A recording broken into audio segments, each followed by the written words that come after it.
नमस्कार, मैं आरबी सिंह यादव और आप देख रहे हैं मेरा YouTube channel RB Singh Yadav editor. आज जंतर मंतर पर एक बार फिर हम आपसे चर्चा करेंगे। जंतर मंतर पर जो कॉकरोच पार्टी की टीम है वो अभी भी धरना दे रही है और उसने ऐलान भी कर दिया है कि जब तक धर्मेंद्र प्रधान का इस्तीफा नहीं हो जाता हम यहाँ से नहीं हटने वाले। हालांकि दिन में दो मिनिस्टरों ने पार्टी के लोगों से बात की, तो उस वहां पर जो बातचीतें हुई हैं उसके बारे में उन्होंने आकर के मंच पे सारी बातें कही। वो वीडियो हम आपको पहले दिखाते हैं। तो उसमें सौरभ दास जो पत्रकार है उन्होंने कुछ बातें बताई और उसके बाद जो अभिषेक आशुतोष जो रांका है उन्होंने बाकी बातें बताई और अंत में जो निर्णय होता है, जो कॉकरोच पार्टी के जनक हैं अभिजीत दीप के, उन्होंने अपना फैसला सुनाया और जनता से पूछा कि भाई हमें आगे क्या करना है। तो वो हम वीडियो आपको पहले दिखाते हैं और उसके बाद फिर हम आपको राहुल गांधी ने जो एक लड़के के जो गोली के छर्रे लगे हैं, कौन सी कोई बुलेट गन्स होती है क्या होती है, उसको वो तिरंगा हाथ में लेकर के चल रहा था तो उसको गन से गोलियां मारी गई थी। उसको उन्होंने एक इंटरव्यू किया है, वो इंटरव्यू भी हम आपके सामने पेश करेंगे। और अंत में हम आपको जो डिम्पल यादव हैं, सांसद हैं मैनपुरी से, उन्होंने अपनी बात कही है प्रेस के सामने पत्रकारों से बातचीत करते हुए, वो चीज भी हम आपके सामने रखेंगे। तो पहले हम देखते हैं कॉकरोच पार्टी के लोगों की आगे की रणनीति और अब तक जो क्या हुआ है वो देखें।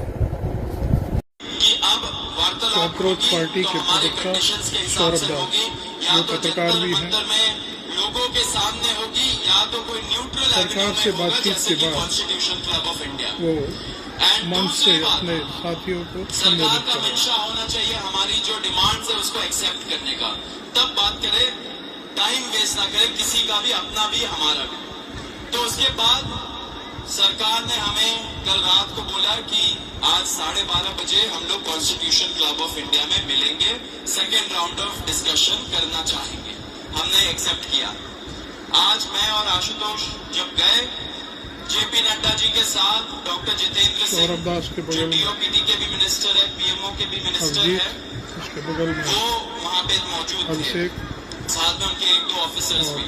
हम लोगों ने बहुत साफ शब्दों में और राइटिंग में उनको बताया हमारे 3 मेन डिमांड्स। नंबर 1 क्या है? सुनाई नहीं दे रहा है? धर्मेंद्र प्रधान इस्तीफा दो। जो नंबर 1 डिमांड जो नॉन नेगोशिएबल है कि या तो धर्मेंद्र प्रधान इस्तीफा दे या तो उनको मंत्रिमंडल से बर्खास्त करे सरकार, नॉन नेगोशिएबल। नंबर 2 1 करोड़ का मुआवजा सारे फैमिलीज के लिए जिनके बच्चे इस नीट के ब्रोकन करप्ट एजुकेशन सिस्टम के वजह से आत्महत्या करके मर गए, 1 करोड़ का मुआवजा। नंबर 3 जितने हमारे भाई बहन यहाँ पे पीसफुल तरीके से प्रोटेस्ट कर रहे थे एंड जिन्होंने ब्रूटैलिटी सहा पुलिस के वजह से एंड उनके ऊपर एफआईआर दर्ज हुआ, वो सारे एफआईआर विड्रॉ किए जाए। किसी के ऊपर एफआईआर नहीं होना चाहिए, अगर हुआ है तो वो सारे एफआईआर विड्रॉ हो एंड सरकार एक सॉवरेन गारंटी दे हमें लिखित में कि फ्यूचर में भी किसी को टारगेट नहीं किया जाएगा।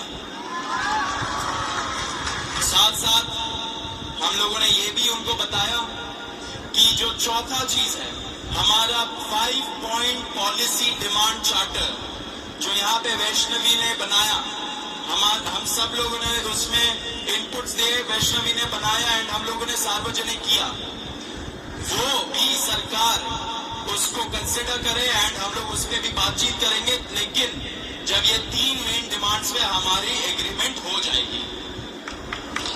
साथ साथ एक और चीज हमने बताया, कल से दिल्ली पुलिस ने जो भी यंग युवा दिखता है उन लोगों को डिटेन कर रही है दिल्ली पुलिस पूरे दिल्ली से। आपको पता होगा कल रात को जैसे फॉर एग्जाम्पल निजामुद्दीन के साइड में 3 छोटे से बच्चे खाना ला रहे थे, उनको पुलिस ने डिटेन कर लिया, पुलिस स्टेशन में रखा। जब हम लोगों ने पुलिस से बात की ऐसा क्यों कर रहे हो, तब उनको छोड़ा लेकिन खाना वापस नहीं दिया। ऐसे बहुत सारे इंस्टेंसेस हो रहे हैं।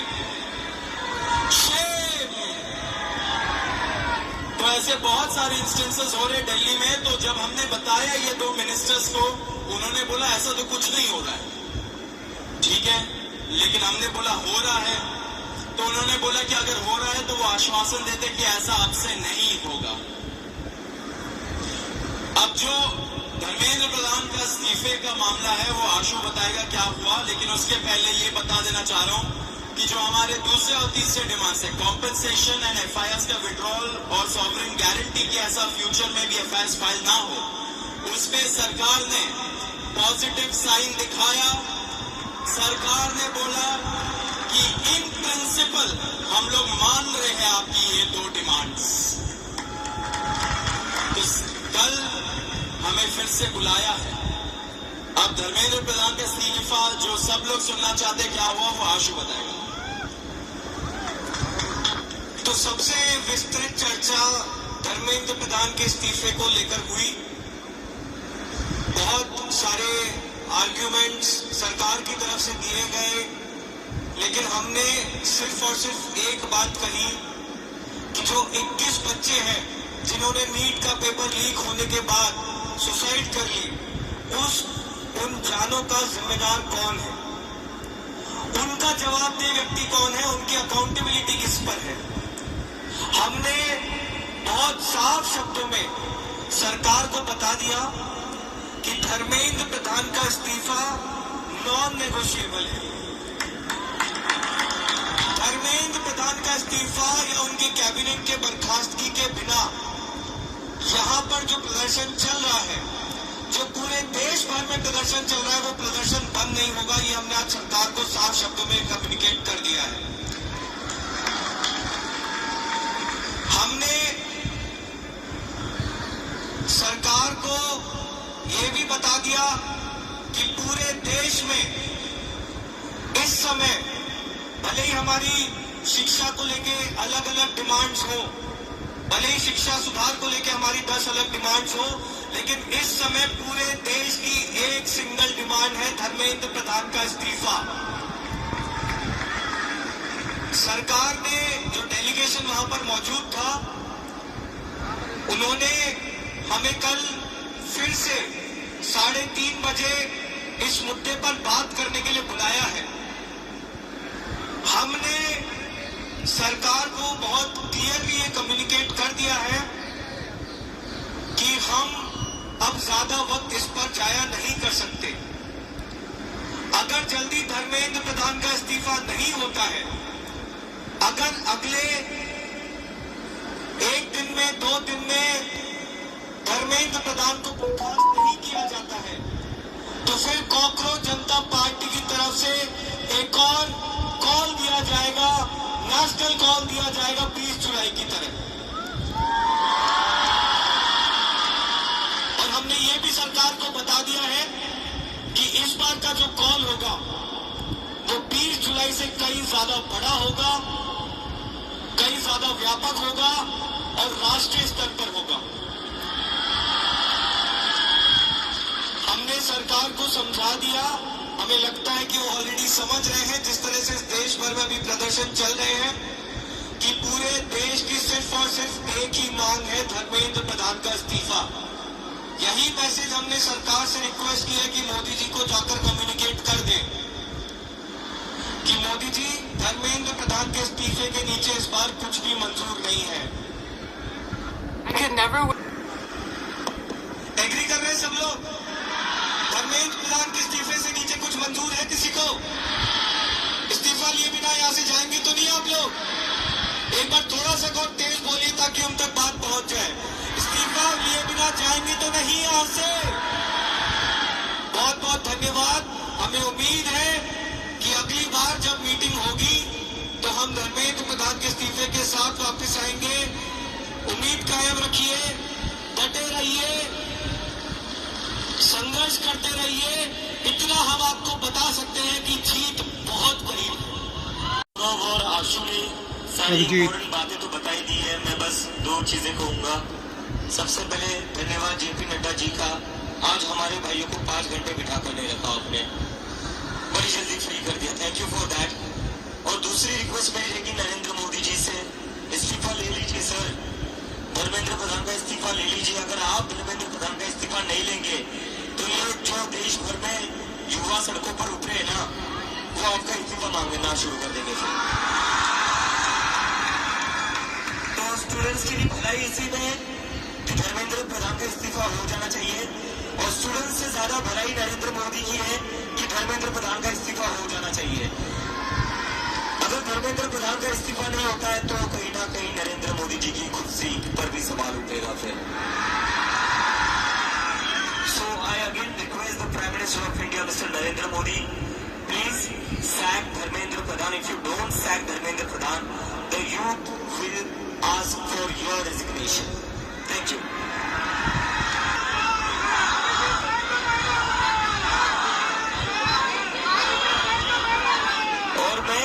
आप लोगों से बस एक रिक्वेस्ट करना चाहता हूँ, जैसा आशु ने कहा, we are very close to the finishing line. हम काफी क्लोज आ चुके हैं, मुझे लगता है कि इस्तीफा लोड हो ही रहा है, इस्तीफा लोड हो रहा है, क्योंकि सरकार भी समझ चुकी है इतने सारे युवा कह रहे, लाखों करोड़ों युवा अगर देश भर में प्रदर्शन कर रहे हैं तो इनको इग्नोर करके तो अब चलेगा नहीं। क्योंकि अगर एक युवा के ऊपर लाठी पड़ती है तो उसके घर में 4 वोट है जो गिरेंगे नहीं सरकार को, और ये सरकार वोट की बात समझती है। तो किसी एक स्टूडेंट पर लाठी पड़ेगी तो उसके घर के 4 वोट कम हो जाएंगे, तो ये बात समझ लो। और यहाँ पर इतने दिनों से जो भी लोग बैठे हुए हैं, मैं आप सबका धन्यवाद करना चाहता हूँ। Really want to thank you all from bottom of my heart. सरकार आज हमें बातचीत करने के लिए बुला रही है, वो सिर्फ आप ही लोगों की वजह से बुला रही है। इसमें हम लोगों ने कुछ अलग नहीं करा है, ये आप लोगों की मेहनत है, ये आप लोगों का संघर्ष है। आप लोग जो इतने गर्मी में भी यहाँ पर बैठे हुए हो, हजारों की तादाद में, पूरे देश भर में जो लोग प्रदर्शन कर रहे हैं, ये जादू उन लोगों का है जो सरकार कभी सुनने को तैयार नहीं होती थी, वो आज खुद से कहती आओ बात करो। तो आप सब लोगों को सलाम है, बस थोड़ी और देर की बात है, आप लोग यही बने रहिए, यही डटे रहिए, बिना इस्तीफा लिए हम यहाँ से नहीं जाएंगे। धर्मेंद्र प्रधान इस्तीफा दो, धर्मेंद्र प्रधान इस्तीफा दो, धर्मेंद्र प्रधान इस्तीफा दो। और कई लोगों के मन में डाउट होगा प्रदर्शन चलेगा नहीं चलेगा, प्रोटेस्ट होगा नहीं होगा। जिन जिन लोगों के मन में ऐसा डाउट है वो सारे जंतर मंतर आइए। जब तक धर्मेंद्र प्रधान का इस्तीफा नहीं मिलता तब तक जंतर मंतर पर प्रोटेस्ट चलता रहेगा। Thank you, thank you.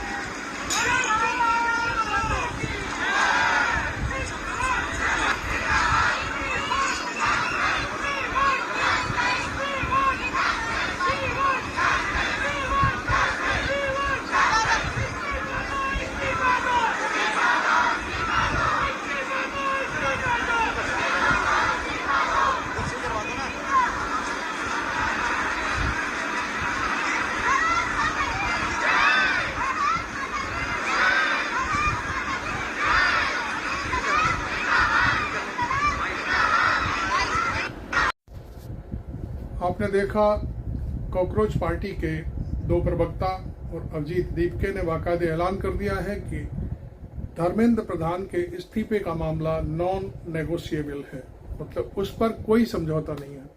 और उन्होंने शायद अंत में एक बात और कही, आपने सुनी होगी, इस्तीफा लोड हो चुका है, होने वाला है, आप रुके रहिए, आपको शायद जल्दी खबर मिलेगी। हालांकि कल 3 बजे जेपी नड्डा और जितेंद्र सिंह जो मिनिस्टर हैं, उन दोनों ने उसको फिर से बुलाया है बातचीत के लिए। उसमें क्या निर्णय होता है, शाम के 3 बजे बातचीत होगी। और अब हम चलते हैं, राहुल गांधी ने जिस व्यक्ति के पूरे शरीर में जो बुलेट गन के जो छर्रे लगे हैं, उससे उसकी एक आंख जा चुकी है, उसका जो इंटरव्यू है वो हम दिखाएंगे आपको, देखिए। तो सर मैं वहाँ प्रोटेस्ट में गया था जब मेरे साथ ही हादसा हुआ। A 19-year-old protester injured during the July 20th march to Parliament. मेरे हाथ में फ्लैग था और मेरा फेस इस साइड था जब मेरे पास आके शूट हुआ। जब आपको लगी गोली, जी सर। पुलिस वालों ने आपकी मदद की? नहीं सर। हाँ, ये तो टोटल ये पैलेट्स ही हैं। जी सर, पूरे में पैलेट्स। अभी काफी दर्द हो रहा है? सर बहुत ज़्यादा। उस दिन सर मेरे घर वाले भी नहीं जाने दे रहे थे, पर मेरे से रुका नहीं गया तो मैं चला गया। क्यों नहीं रुका गया? मतलब अंदर क्या फील? सर मैं तानाशाही को एक्सेप्ट नहीं कर सकता। मेरी भी ये प्रॉब्लम। सर मेरा 2025 में दिल्ली पुलिस का एग्जाम लीक हो गया था और भी ये उसके बाद भी इतने एग्जाम लीक्स होते रहे पर सरकार को कुछ फर्क ही नहीं पड़ा। तो बताओ क्या हुआ, कैसे हुआ, क्या करते हो? पुलिस का एग्जाम ले रहे थे? जी सर, मैंने दिया भी था। कब से ट्राई कर रहे थे? सर मेरा फर्स्ट अटेम्प्ट था ये 2025 में जो लीक हुआ। कौन से स्टेट के हो? मैं बोर्न इन हरियाणा के हूँ सर। अच्छा, तो हरियाणा का पुलिस एग्जाम? नहीं सर, मैं दिल्ली में रहता हूँ। दिल्ली में रहता हो? अच्छा, दिल्ली का पुलिस एग्जाम। तो सर मैं वहाँ प्रोटेस्ट में गया था जब मेरे साथ ही हादसा हो गया। तो थोड़ा बताओ क्या हो रहा था, कैसे? आगे पीछे से दोनों साइड से लाठीचार्ज हो गया।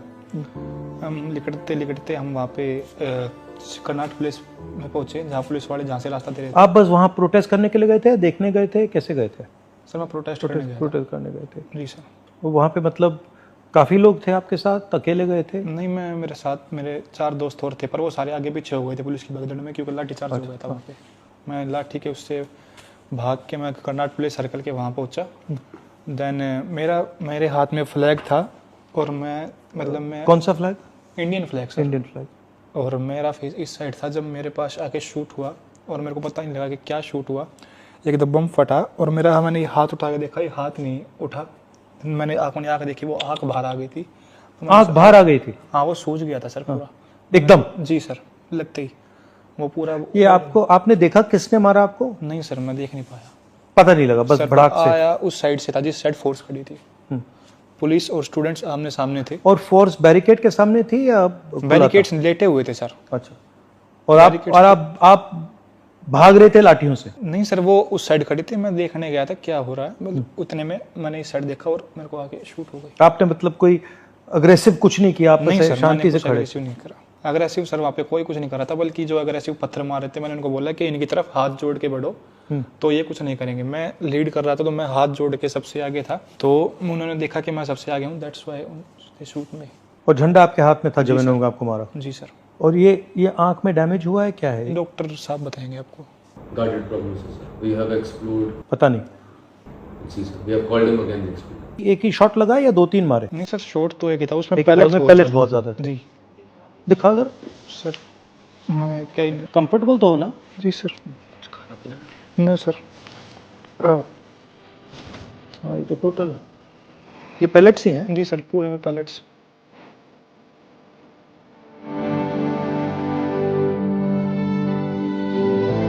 अभी काफी दर्द हो रहा है? सर बहुत ज्यादा, हाथ उठ नहीं पा रहा।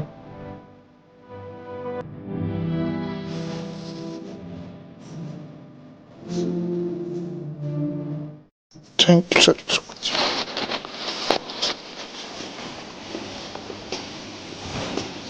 तो अब क्या प्लान है आपका भाई? सर मैं जस्टिस ही मांगता हूँ। एग्जाम का आपका पेपर लीक हो गया था, क्या हुआ था उसमें? सर मेरा 2025 में दिल्ली पुलिस का एग्जाम लीक हो गया था और भी ये इसके बाद भी इतने एग्जाम लीक्स होते रहे पर सरकार को कुछ फर्क ही नहीं पड़ा, दैट्स व्हाई मैं। जब आपको लगी गोली, जी सर। पुलिस वालों ने आपकी मदद की? नहीं सर। तो आप हॉस्पिटल कैसे गए, क्या? सर वहाँ पे भीड़ थी ना, पूरा क्राउड था सर स्टूडेंट्स का। वो ले गए? मैं पीछे भाग के आया, जब भी उन्होंने मेरे तरफ एक ह्यूमन चैन बना ली कि इसको लेके जाओ। देन एक बाइक वाला आया, बाइक वाले ने रोकी और मेरे को लेडी हार्डिंग हॉस्पिटल छोड़ दिया। और खून निकल रहा था पूरा? जी सर, पूरा खून निकल रहा। ऐसा सरकार जो बच्चों पे करे वो सरकार सत्ता में रहनी नहीं चाहिए। जिसने भी ये ऑर्डर्स दिया, जिसने भी ये करा वो ठीक नहीं किया मेरे साथ, उसको सजा मिलनी चाहिए। मेरे को जस्टिस दिला सकते हैं। अब मैं एक आंख से क्या करूँगा, मेरे लिए जो फ्यूचर पे जस्टिसेबल हो वो करवा सकते हैं मेरे लिए। तो क्या करना चाहते हो आप? जॉब करना चाहते हो? एग्जाम लोगे? क्या करोगे? स्वतंत्रता में इतनी लड़ाई लड़ दी, एक आंख दे चुका हूं, मैं पूरी लड़ाई लड़ना चाहता हूँ स्वतंत्रता की। सर पापा क्या करते हैं? पापा ड्राइवर है सर। आप भी थे उनके साथ? उस टाइम ये मैं से 25 मिनट पहले निकल गया। अच्छा। ये अकेला ही निकल गया मेरे घर को। उस दिन सर मेरे घर वाले भी नहीं जाने दे रहे थे पर मेरे से रुका नहीं गया तो मैं चला गया। और क्यों नहीं रुका गया? आप क्या फीलिंग क्या थी, मतलब अंदर क्या फीलिंग? सर मैं तानाशाही को एक्सेप्ट नहीं कर सकता। मेरी भी ये प्रॉब्लम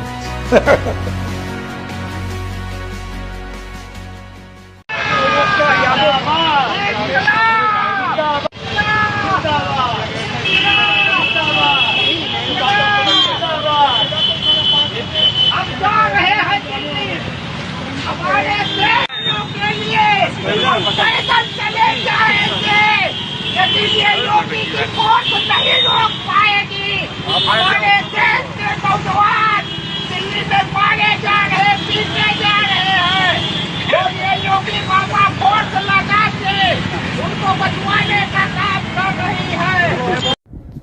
आपने देखा वो लड़का बिल्कुल साफ साफ कह रहा है कि जब मेरे छर्रे लग गए और मैं गिर गया तो किसी भी पुलिस वाले ने, जैसे आमतौर पर पुलिस का काम यही होता है कि घायल आदमी होता है उसे उठा करके हॉस्पिटल ले जाते हैं, लेकिन किसी ने कोई मदद नहीं करी। जो पुलिस तो खुद मारने वाली थी उसके गोली, तो फिर वो नेचुरल सी बात है। तो वो पूरा इंटरव्यू आप देखा। अब मैं आपको ले जाता हूँ मैनपुरी की सांसद और समाजवादी पार्टी के राष्ट्रीय अध्यक्ष अखिलेश यादव की पत्नी डिम्पल यादव। उन्होंने बहुत बड़ी बड़ी बातें की हैं और सारी चीज़ें पूरा खुलासा किया उनकी पार्टी ने अपने उसके बारे में, और उनकी भी अपनी रणनीति है। उन्होंने संसद में क्या क्या है, कैसे है, सारी चीज़ें वो देखिए। समाजवादी पार्टी से लोकसभा सांसद डिम्पल यादव जी हैं। डिम्पल जी, सदन आज भी नहीं चला, कोई बीच का रास्ता? हम तो चाहते हैं सदन चले, हम तो चाहते हैं सरकार जिम्मेदारी ले, नैतिकता के आधार पर जिम्मेदारी ले। और जिस तरह सरकार कह रही है कि नए बिल लेके आएंगे, तो नए बिल लेकर आने से भी कोई मुझे लगता नहीं हल निकलने वाला है, क्योंकि 2024 में भी पेपर लीक हुआ था। 2 या 3 साल से सरकार क्या कर रही थी? तब वो नए बिल नहीं लेकर आ रही थी। किस बात का इंतजार कर रही थी कि हमारे बच्चे यहाँ पे पहले सुसाइड से मरे और फिर वो सड़कों पे पिटे? क्या सरकार इस बात का इंतजार कर रही थी? सोनम वांगचुक ने अनशन तोड़ दिया है, कैसे देख रहे हैं आप इसको? ये अच्छा है, क्योंकि 24 या 25 दिन हो गए थे, तो हम भी चाहते थे कि उनका अनशन टूटे, चाहे कैसे भी टूटे। और इसी तरह हम चाहते हैं कि सरकार अपने एजुकेशन मिनिस्टर को हटाए और एजुकेशन मिनिस्टर या तो इस्तीफा दे। किसी इसके लिए कोई दो राय नहीं। प्रधानमंत्री नरेंद्र मोदी ने आधी रात को वीडियो जारी किया और उसमें जो आश्वासन दिया आपने देखा ही होगा, क्या कहेंगे? क्योंकि आधी रात को दिया गया था, तो मैं समझती हूँ कि 5 दिन जहाँ बीत गए हैं इस पूरे आंदोलन को लेकर, जहाँ बच्चे पिटे, जहाँ बेटियों के हमारे कपड़े फाड़े गए। आप बड़े बेटियों का नारा तो देते हैं, लेकिन जिस तरह से ह्यूमिलेट किया गया, जिस तरह से असॉल्ट किया गया बच्चों के ऊपर, तो सरकार इस बात का जवाब क्यों नहीं देती? सरकार क्यों नहीं कहती है कि हाँ हमारा एजुकेशन मिनिस्टर रिजाइन करेगा, क्योंकि कहीं ना कहीं ये जिम्मेदारी हम लेने को तैयार हैं। सीजेपी और सरकार के बीच बातचीत शुरू हो चुकी है। ये अच्छी बात है कि सरकार की बातचीत शुरू हुई है, लेकिन सवाल इसका है कि छात्र जो पिटे हैं और जो अनियमितता देखने को मिली नीट परीक्षा को लेकर, और अभी भी बहुत सारी अनियमितताएं देखने को मिल रही हैं, जहाँ पे बच्चे कह रहे हैं कि हम लोग ज़्यादा एक्सपेक्ट कर रहे थे मार्क्स को, लेकिन हमारे उतने मार्क्स नहीं आए जो हमारी कैलकुलेशन के अकॉर्डिंग। तो ये भी एक बड़ा मुद्दा है कि आखिर मार्क्स को लेके अनियमितता क्यों देखने को मिल रही है?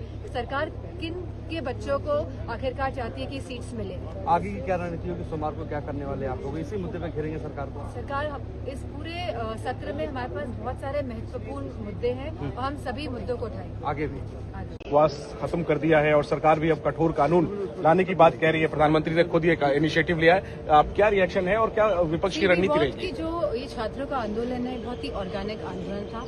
हर जगह से बच्चे आए थे दिल्ली में अपनी बात को रखने के लिए, और जहां उन पे लाठियां भजाई गई, जहां पे जो हिंसा हुई है, कहीं ना कहीं इसके लिए पूरी तरह से केंद्र सरकार की पुलिस और होम मिनिस्ट्री जिम्मेदार है।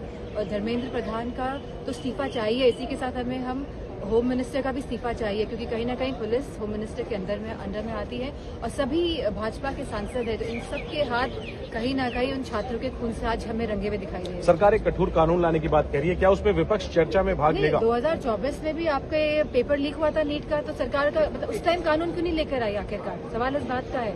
आज 2-2 साल निकल जाते हैं, सरकार नए पे नए कानून लेकर आ रही है, तो नए कानूनों का फायदा ही क्या जब वो धरातल पर नहीं उतर पा रहे, जब हमारे पास कोई क्लैरिटी नहीं है, कोई विजन नहीं है, तो इन कानूनों को लाके क्या फायदा है? शुक्रिया। करने की बात करेगी, सख्त से सख्त बिल लिया है, लेकिन जो बीत चुका है क्या सरकार वापस ला सकती है उस बातों को? क्या 20 जो जाने गई हमारे छात्रों की, क्या सरकार ला सकती है? क्या किसी तरह वो समझा सकती है उनके परिवार वालों को?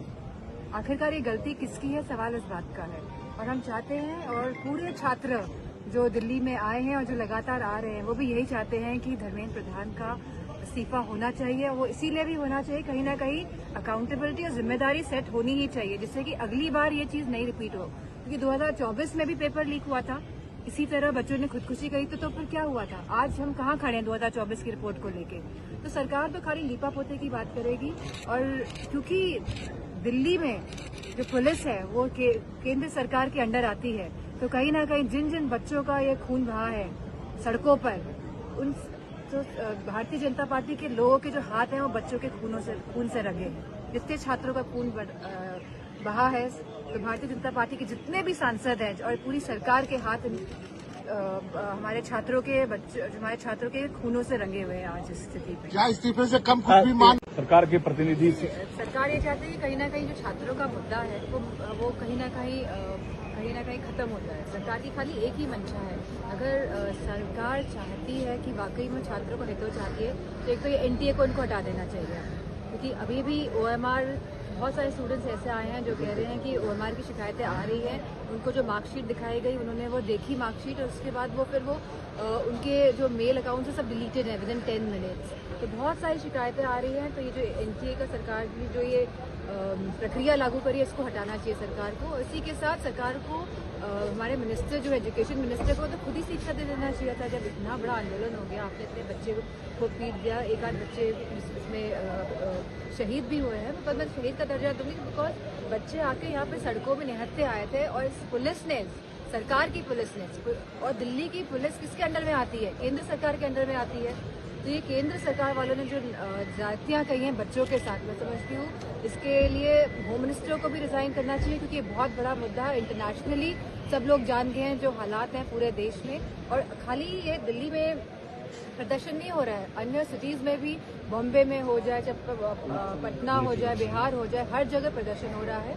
तो मेरा मानना है कि एटलीस्ट नैतिकता के तौर पर एजुकेशन मिनिस्टर को रिजाइन करना चाहिए। हमने आपको पूरे दिन की जो खबरें थी इधर उधर तैर रही थी वो दिखाई, और हम आपको अब एक और नई खबर देते हैं कि आज कलकत्ता में भारी मात्रा में लाखों की तादाद में भीड़ इकट्ठी हुई, जबरदस्त प्रदर्शन हुआ और भारत सरकार के खिलाफ जबरदस्त आक्रोश।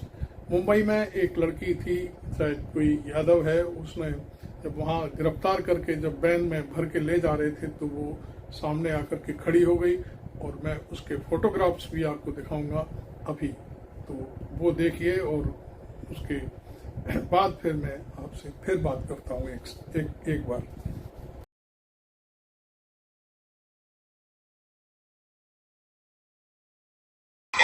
कलकत्ता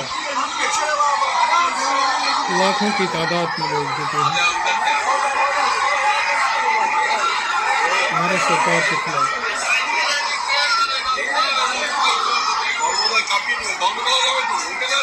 देखिए गिनती गिनना बड़ा मुश्किल था।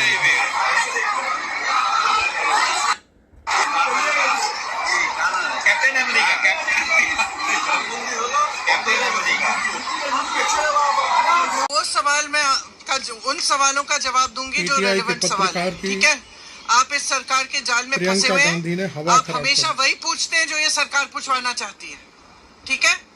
हर बार उनसे पूछिए, उनके मंत्री निकल रहे हैं ना, प्रधानमंत्री जी आए ही नहीं है सदन में। इतनी बड़ी, मतलब इतना बड़ा आंदोलन चल रहा है, पूरा देश का यूथ बाहर है, प्रधानमंत्री जी सदन में नहीं आए हैं, और आप मेरे से पूछ रहे हो कि सदन क्यों नहीं चल रहा है? मुझसे पूछो कि क्या हो रहा है, स्टूडेंट्स के लिए क्या किया जा रहा है, स्टूडेंट्स के डिमांडों का क्या हो रहा है, ये पूछो ना, ये सारे सवाल पूछो। और ये जो मंत्री आ रहे हैं जा रहे हैं इनसे पूछो इस्तीफा कब देंगे। आपने पूछा है? मैं जानना चाहती हूँ, आपने पूछा धर्मेंद्र जी से कि वो इस्तीफा कब देंगे? नहीं, आप बता दो, पूछा है कि नहीं? नहीं पूछा ना, आपने पूछा है? आपने पूछा धर्मेंद्र प्रधान जी से पूछा कि आप इस्तीफा कब दे रहे हैं? पूछा है आपने? जवाब दीजिए, यस और नो। नहीं, गोल मोल जवाब नहीं, गोल जवाब नहीं। आपने, ठीक है, आपने जवाब नहीं दे रहे ना। आपने अमित शाह जी से पूछा कि उन्होंने लाठियां क्यों चलवाई? आपने अमित शाह जी से पूछा कि इतने छोटे छोटे बच्चे अस्पताल में क्यों हैं? कि जब बाहर प्रदर्शन कर रहे हैं उनके माता पिता उनको फोन भी नहीं कर सकते क्योंकि आपने इंटरनेट काटा है, NSA लगा है, किस लिए? ये आतंकवादी है। पूछा है आपने? तो जब आप पूछेंगे ना इनसे, तब मैं आपके सवालों की जवाब दूंगा। समझेंगे आपका बच्चा मरा है क्या? आप नहीं समझेंगे, बकवास नहीं, गाली नहीं, बकवास मत कर, मैं कह रहा हूँ। आप सीनियर सिटीजन है इसलिए आपकी बकवास मत कर दे। बकवास नहीं, भाजपाई हो तो भाग जाओ यहाँ से। अरे जाना यहाँ से क्यों? आपको बुलाया यहाँ पर? ओ तू जाना, बुलाया, आप बकवास कर रहे हैं काम में। तेरी ऐसी की तैसी। आप सीनियर सिटीजन इसलिए मैं आपकी इज्जत कर रहा हूँ। जाइए मोदी के पैरों में बैठ के चाटिए मोदी। यहाँ हम युवा नहीं चाटेंगे, यहाँ आपके लिए नहीं लड़ रहे हैं, आपका ज्ञान लेने के लिए लड़ रहे हैं। भाग जाइए यहाँ से, भाग जाइए भाजपाई। फिर भाजपाई मत कर। तो क्या करूँ? नहीं भाजपाई मत कर। तो क्या बोलूँ? तुझे पता मैं भाजपाई हूँ। तो क्या बोलूँ? तुमने बीच में इंटरव्यू क्यों किया? क्या मैंने आपसे पूछा क्या? जब मैं बैठ दे रहा हूँ तो आप कौन है? नहीं कहा। आप बीच में बात बंद करने वाले कौन है? किसी ने बात की क्या? बेशन पार्टी के बेशन लोग। आपने देखा, सारी चीजें हमने कलेक्ट करने की कोशिश की है, और आपको पसंद आया हो तो वीडियो को लाइक करते हुए चैनल को सब्सक्राइब करें, और बाकी इस वीडियो को आप अपने चाहने वालों को भी शेयर कर सकते हैं, जिससे आम लोगों को जो गोदी मीडिया है, जो स्ट्रीम पर बैठा हुआ है, और वो न दिखा करके इस तरह की चीजें हम दिखा रहे हैं आपको, तो इसे शेयर जरूर करिए जिससे लोग देख सकें। Thank you very much. मैं आरबी सिंह यादव।